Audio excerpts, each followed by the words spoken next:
ನಮಸ್ಕಾರ, ನಾನು ನಿಮ್ಮ ದೇವರಾಜ್ ವಿಶ್ವಕರ್ಮ. ಹಲವು ದಿನಗಳ ನಂತರ ಮತ್ತೊಂದು AI ಕನ್ನಡ ಚಿತ್ರವನ್ನು ನಿಮ್ಮ ಮುಂದೆ ತಂದಿದ್ದೇನೆ. ಈ ಕಿರುಚಿತ್ರದ ಕಥೆಯನ್ನು ನಮ್ಮ ಕುಷ್ಟಗಿ ತಾಲೂಕಿನ ಹಿರಿಯ ಪತ್ರಕರ್ತರಾದಂಥ ಕನ್ನಡ ಸಾಹಿತ್ಯ ಪರಿಷತ್ತಿನ ಜಿಲ್ಲಾ ಮಟ್ಟದ ರುಬಾರಿಗಳಾದಂತಹ ಶ್ರೀ ರವೀಂದ್ರ ಬಾಕಳೆಯವರು ಬರೆದಿದ್ದಾರೆ. ಕತೆ ಹರಕೆಯ ಫಲ ಅಂತ ಹೇಳಿ ಅವರ ಮೊದಲನೇ ಕಥಾ ಸಂಕಲನ ಕೂಡಿಟ್ಟ ಕನಸು ಕೃತಿಯಿಂದ ಆಯ್ದುಕೊಂಡು ಆ ಕಥೆಯನ್ನು ನಿಮ್ಮ ಮುಂದೆ ತರುವ ಪ್ರಯತ್ನ ಮಾಡಿದ್ದೀನಿ. ಮತ್ತೊಮ್ಮೆ ಎಲ್ಲರಿಗೂ ನಮಸ್ಕರಿಸುತ್ತಾ, ಎಲ್ಲರೂ ವಿಡಿಯೋ ನೋಡಿ ಸಬ್ಸ್ಕ್ರೈಬ್ ಮಾಡಿ ನಿಮ್ಮ ಸ್ನೇಹಿತರಿಗೆ ಹಂಚಿಕೊಳ್ಳಿ ಎನ್ನುವ ಮನವಿಯೊಂದನ್ನು ಮತ್ತೊಮ್ಮೆ ನೆನಪಿಸ್ತಾ ಇದ್ದೀನಿ. ಎಲ್ಲರಿಗೂ ನಮಸ್ಕಾರ.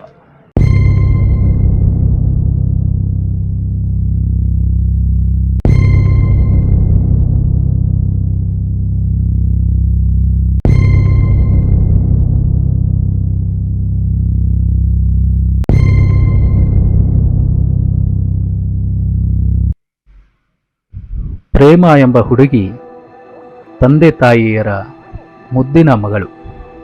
ಅವಳ ಸಂತೋಷವೇ ಅವರಿಗೆ ಜೀವನದ ಮುಖ್ಯ ಗುರಿಯಾಗಿತ್ತು. ಪಕ್ಕದ ಊರಿನ ಅಡವಿಯ ಎಂಬುವ ಮನೆತನ ಬಹಳ ಹೆಸರುವಾಸಿಯಾಗಿತ್ತು. ಆ ಮನೆತನದ ಪ್ರತಿಷ್ಠೆ ಸುತ್ತಲೂ ಹಳ್ಳಿಗಳಿಗೂ ಕೂಡ ಪಸರಿತ್ತು. ಅಡವಿಯನ ಮಗ ಏಕಮಾತ್ರ ಪುತ್ರನಿಗೆ ತಮ್ಮ ಮಗಳನ್ನು ಮದುವೆ ಮಾಡಿಕೊಡಲು ಪ್ರೇಮಾಳ ತಂದೆ ತಾಯಿ ನಿರ್ಧರಿಸಿದರು. ಕಾಮನೂರಿನ ಅಡವಿಯನ ಮನೆಗೆ ಪ್ರೇಮಾಳ ತಂದೆ ತಾಯಿಗಳು ಹೋಗಿ ಮಾತುಕತೆ ಮುಗಿಸಿ ಎಲ್ಲರೂ ಕೂಡಿ ಸಂತೋಷದಿಂದ ಮದುವೆಯ ಕಾರ್ಯಕ್ರಮವನ್ನು ನೆರವೇರಿಸಿಕೊಟ್ಟರು. ಊರಿನ ಎಲ್ಲ ಗುರು ಹಿರಿಯರ ಆಶೀರ್ವಾದದೊಂದಿಗೆ ವಿವಾಹದ ನಂತರ ಅಡವಿಯನ ಮಗ ಪವನ ಮತ್ತು ಪ್ರೇಮ ಅತ್ಯಂತ ಸಂತೋಷದಿಂದ ತಮ್ಮ ಗೌಪ್ಯ ಸಮಯವನ್ನು ಕಳೆಯುತ್ತಿದ್ದರು. ದಿನಗಳು ಕಳೆಯಿತು. ಮದುವೆಯಾಗಿ 10 ವರ್ಷವಾಯಿತು. ಪ್ರೇಮಾಳಿಗೆ ಮಕ್ಕಳಾಗಲಿಲ್ಲ.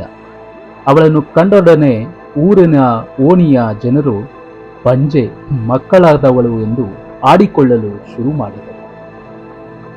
ಮನೆಯಲ್ಲಿ ಪ್ರೇಮಾಳ ಅತ್ತೆ ಮಾವಂದಿರು ಅವಳನ್ನು ಒಳ್ಳೆಯ ವೈದ್ಯರ ಬಳಿ ತೋರಿಸಿ ಹೇಗಾದರೂ ಮಾಡಿ ಮೊಮ್ಮಕ್ಕಳನ್ನು ಎತ್ತಿ ಆಡಿಸುವ ಕನಸನ್ನು ಹೊತ್ತು ಬೇಡಿಕೊಂಡರು. ಹೆಸರಾಂತ ಆಸ್ಪತ್ರೆಗಳೆಲ್ಲವುಗಳಲ್ಲೂ ತೋರಿಸಿದರೂ ಮಕ್ಕಳಾಗದಿರೋನ್ನು ಕಂಡು ಪ್ರೇಮ ಮತ್ತು ಪವನ ನಿರಾಸೆಗೊಂಡರು.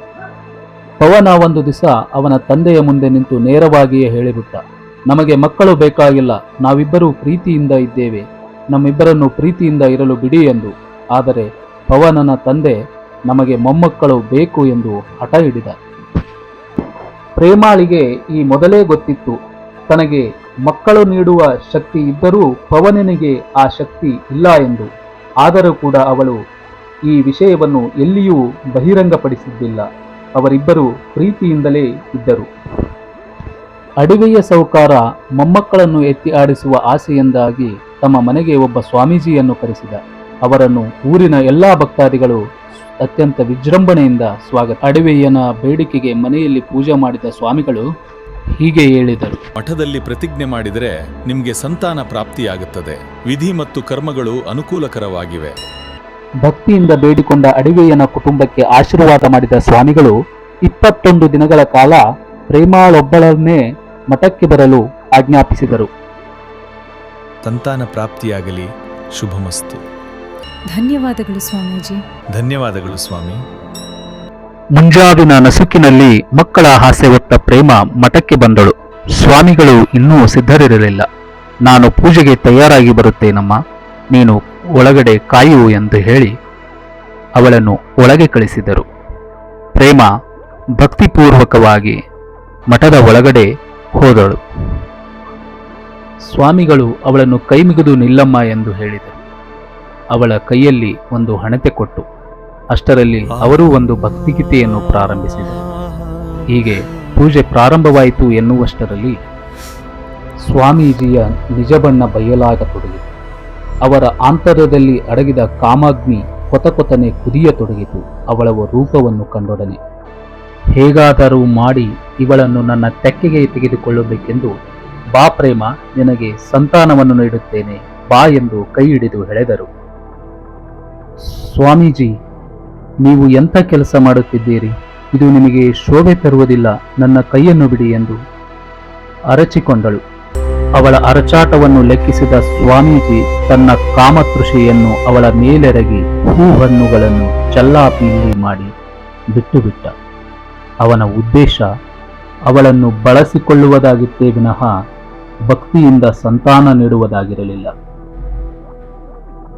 ಹರಕೆಯನ್ನು ತೀರಿಸಲೆಂದು ಬಂದ ಪ್ರೇಮಾಳಿಗೆ ಇದು ಹರಕೆಯ ಫಲವೇ ಎಂದು ಖೇದವಾಯಿತು.